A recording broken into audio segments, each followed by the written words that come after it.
ang pinakamalalaking balita ngayong araw ng Lunes.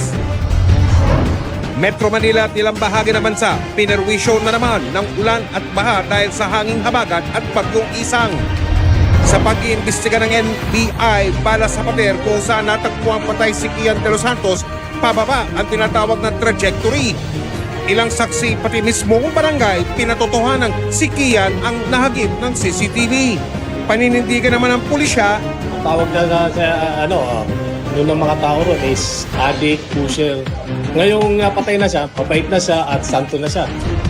Eksklusibo.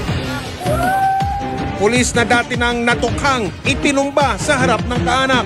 Dating hepe ng pulisya patay naman ng tambangan numero.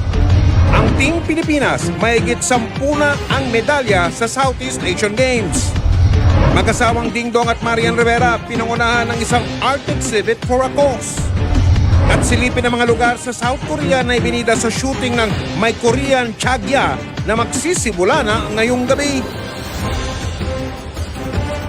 Live mula sa GMA Network Center, ito ang 24 Oras. Magandang gabi po, Luzon, Visayas at Mindanao. Binaha at halos mag-zero visibility ang ilang kalsada dahil sa malakas na buhos ng ulan. Paliwanag po ng Pag-asa dahil po yan sa hanging habagat na pinalalakas ng bagyong Isang. Maraming pasahero ang stranded at may mga sasakyan na namang tumirik at nakatutok live si Susan Enriquez. Susan.